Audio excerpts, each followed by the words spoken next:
రాష్ట్ర ప్రజలు కూడా ఆలోచించాలి. నేను ఎందుకు కొట్లాడుతున్నా? 22 వార్డులలో 14 వార్డులు మాకు వచ్చినాయి.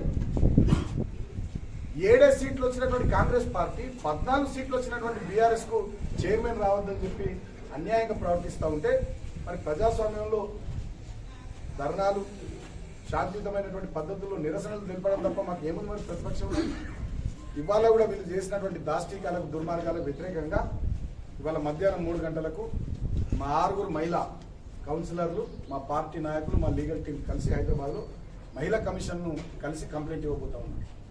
సాయంత్రం 4 గంటలకు ఎన్నికల కమిషన్ కూడా కలిసి కంప్లైంట్ ఇవ్వబోతా ఉన్నాం.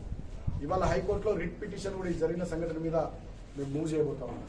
నేను ఈ మంత్రి గారిని కోరుతా ఉన్నా, ఈ కలెక్టర్ను కోరుతా ఉన్నా, కలెక్టర్ నువ్వు ఐఏఎస్ చదువుకున్నావు. With due respect mister Kumar Deepak, I'm speaking.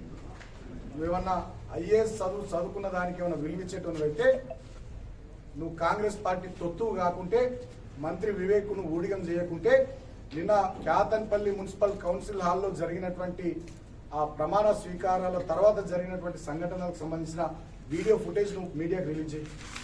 నువ్వు కాంగ్రెస్ పార్టీ తొత్తువు కాకుంటే, మంత్రి వివేక్ ఊడిగం చేయకుంటే నేను డిమాండ్ చేస్తా ఉన్నా. As opposition party I have right, నేను డిమాండ్ చేస్తా ఉన్నా. ఆ వీడియో ఫుటేజ్ మీడియాకు రిలీజ్ చేయండి.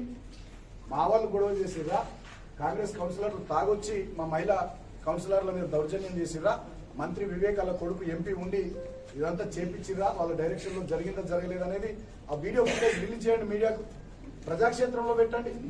ఎందుకు వీడియో ఫుటేజ్ రిలీజ్ చేస్తలేరు? నేను నిన్న కూడా డిమాండ్ చేసిన వీడియో ఫుటేజ్ రిలీజ్ చేయండి. ఏం జరిగిందో ఇవాళ వాస్తవాలు తెలంగాణ ప్రజలకు తెలియాల్సినటువంటి అవసరం ఉంది.